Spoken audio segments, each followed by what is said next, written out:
한국질병관리청은 28일 정례 브리핑에서 코로나19 백신 접종을 완료한 해외 입국자에 대해서는 자가격리 면제를 검토하고 있다고 밝혔습니다. 단, 시행 시기나 대상자, 면제 신청 방법 등 세부 사항에 대해서는 공개하지 않았고 적절한 시기에 이러한 조치를 추진하겠다고만 밝혔습니다. 이어서 최근 개인이 입국 전 방문한 지역과 예방접종력, 음성 확인서, 건강상태 질문서를 제출하는 사전 입국 신고 제도의 시범 사업을 시행 중이라며 해당 제도가 본격 가동되면 개인별 위험도를 기반으로 해외 입국자 관리 방식을 변경하는 방안을 검토 중이라고 설명했습니다.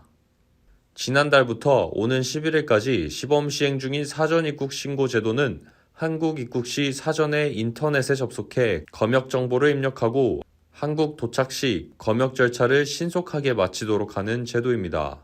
현재 한국 정부는 미국 등 해외에서 입국한 경우에는 입국 전 48시간 내 PCR 음성 확인서를 제출하고 입국 후 7일간 시설이나 자택에서 자가격리를 하도록 하고 있습니다. 뉴욕시 당국이 안전한 전철 만들기 프로젝트를 시작했지만 넘쳐나는 노숙인들을 단시간에 정리하기엔 역부족이라는 지적이 나오고 있습니다. 28일 지역 매체 더 시티 등에 따르면 NIPD 정신건강 전문가 사회복지사로 구성된 팀이 전철 단속을 시작한 지 일주일이 됐지만 시 당국은 100명의 노숙인과 접촉했다는 내용 외엔 별다른 성과를 공개하지 않고 있습니다. 전철역을 떠나 쉘터로 이동했거나 병원으로 이동한 노숙자 수를 공개하지 않고 있는 것입니다. 노숙자 보호단체 등은 단속반이 전철에서 노숙자를 쫓아내는 데에만 급급하고 후속 대책은 없다는 점이 문제라고 지적했습니다. 베스 아롤스 뉴욕 시민 자유연맹 변호사는 쫓아낸 노숙자가 갈 곳이 없다면 문제를 해결하지 못한 셈이라고 밝혔습니다. 노숙자를 위한 연합 조사에 따르면 2020년 5월부터 현재까지 아웃리치 활동가들은 대중교통에서 3,100여 명의 노숙자를 쉘터로 보냈지만 아직 쉘터에 머무르는 노숙자는 250명에 불과합니다. 메트로폴리탄 교통공사 등은 노숙자 단속은 시간이 걸리는 문제라고 해명하고 있지만 매일 전철을 이용하는 시민들의 불안은 커지고 있습니다. 맨해튼에 거주하는 30대 실비아 조 씨는 전철에서 NIPD를 목격하는 횟수는 확연히 늘었지만 조치한다는 느낌은 들지 않았고 지켜보기만 하는 것 같았다며 자주 이용하는 전철역에 거주하는 노숙자도 여전히 그대로 머물고 있다고 전했습니다. 뉴욕시 실내 장소에서 신종 코로나 바이러스 감염증 백신 접종 기록 증명 의무가 오는 3월 7일 종료됩니다. 27일 에릭 아담스 시장은 뉴욕시에 있는 식당과 술집, 극장, 체육관, 식료품점 등 실내 공공장소 출입 시 코로나19 백신 접종 기록 제출 의무화 조치를 오는 3월 7일 해제하겠다고 발표했습니다. 아담스 시장은 이번 주 동안 코로나19 위험을 면밀히 평가해 3월 4일에 최종 결정을 발표할 것이라며 코로나19 확진자의 급격한 증가 등이 없고 위험이 계속 낮다면 3월 7일부터 실내 장소 코로나19 백신 접종 기록 증명 의무 등의 조치가 해제될 예정이라고 밝혔습니다. 뉴욕시에서는 지난해 8월부터 식당 등 실내 장소 출입자 대상 코로나19 백신 접종 기록 증명을 의무화하는 Key2 NIC 규정을 운영해왔지만 이달 들어 코로나19 확진자 수가 급감하면서 7개월여 만에 종료를 앞두게 됐습니다. 다만 아담스 시장은 민간 사업체 대상 백신 접종 의무화 등 다른 백신 관련 정책은 뉴요커를 보호하는 데 중요한 역할을 하고 있는 만큼 현 상태를 당분간 유지할 것이라고 전달했습니다.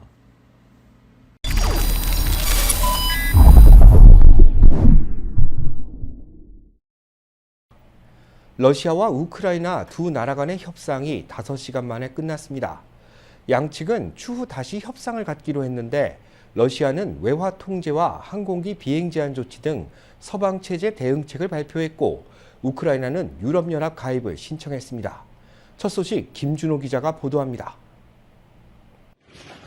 러시아의 우크라이나 침공 이후 두 나라가 가진 첫 협상이 약 5시간 만에 끝났습니다.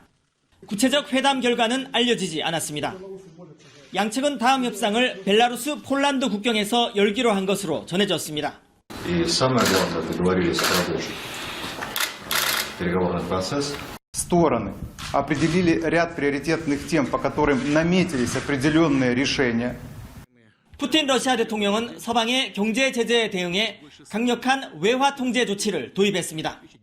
이에 따르면 무역업자들은 외화 수입의 80%를 의무적으로 매각해야 합니다.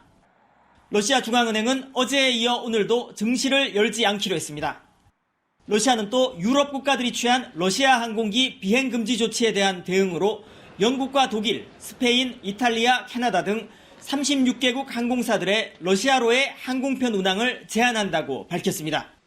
이처럼 상황이 악화되면서 미국과 프랑스에 이어 독일과 벨기에 정부도 어제 자국민들에게 서둘러 러시아를 떠나라고 요청했습니다. 젤렌스키 우크라이나 대통령은 유럽연합 가입 신청서에 서명했다고 로이터 통신이 보도했습니다. 한편 발트 3국 중 하나인 라트비아 의회는 어제 자국민이 원하면 우크라이나의 독립을 지키기 위한 전쟁에 참전하는 것을 허용하는 안을 만장일치로 의결했습니다. 모스크바에서 KBS 뉴스 김준호입니다. 러시아에 대한 서방의 제재 발표에 뉴욕 유가가 다시 급등하며 7년 6개월 만에 최고치를 기록했습니다.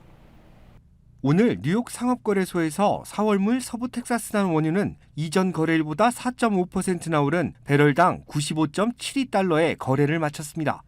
이는 종가 기준으로 지난 2014년 8월 말 이후 7년 6개월 만에 가장 높은 수치입니다. 전문가들은 유가가 공급 부족으로 당초 내년에 100달러를 웃돌 것으로 예상했지만 러시아의 우크라이나 침공에 따른 여파로 브렌트유 기준 올해 평균 유가가 100달러를 넘을 것으로 예상하고 있습니다. 원유 공급에 대한 우려가 지속되고 있는 가운데 미국과 주요 동맹국들이 전략 비축유를 방출하는 방안을 고려하고 있는 것으로 알려졌습니다. 월스트리트저널은 소식통을 인용해 미국 등 국제에너지기구 회원국들이 7천만 배럴의 비축유를 방출하는 방안을 고려하고 있다고 보도했습니다. 국제에너지기구는 내일 이러한 문제를 논의하기 위한 다음은 코로나 소식입니다. 캘리포니아주의 실내 마스크 의무화가 내일부터 해제됩니다. 신규 확진자 수치가 완화된 데 따른 결정으로 학교들의 실내 마스크 착용 의무화도 3월 11일 밤을 기해 해제될 예정입니다. 윤범수 기자가 취재했습니다. 캘리포니아주 보건국은 오늘 질병통제예방센터 CDC의 가이드라인에 따라 실내 마스크 착용 지침을 화요일인 내일부터 4단계인 의무 착용에서 3단계인 강한 권고로 한 단계 하향 조정한다고 발표했습니다. So effective at the end of day today, so really starting tomorrow, public indoor masking for unvaccinated and vaccinated is no longer required. It's strongly recommended. 캘리포니아주는 또 3월 11일 밤 11시 59분을 기해 주내 모든 학교와 어린이 보육시설들의 실내 마스크 착용 의무화도 해제하기로 했습니다. 이번 조치는 캘리포니아주를 비롯해 오리건과 워싱턴주까지 서부 해안가주들이 동시에 발표했습니다. Obviously, the virus is still active in our state, but we are confident that that decline will continue, which allows us to make a decision today to accelerate the date when our mask mandate for schools will be accelerated. 이번 마스크 의무 착용 완화는 지난 2주간의 코로나19 주요 수치들이 크게 내려간 데 따른 조치입니다. 지난 14일 이후 오늘까지 집계된 캘리포니아주의 일주일 평균 하루 확진자 수와 인구 10만 명당 확진자 수는 각각 66%가 감소했고 입원 환자와 신규 입원 환자 수도 각각 48%와 50%가 줄었습니다. 한편 LA 카운티는 지난주 목요일 2차 백신 접종 완료자에 한해 실내 마스크 착용 의무화를 해제했는데 주정부의 오늘 발표에 따라 추가 완화 조치를 내릴 것이 유력해 보입니다. LA 카운티 슈퍼바이저 위원회는 내일 관련 심의에 들어간다고 밝혔습니다. KBS 뉴스 윤범수입니다.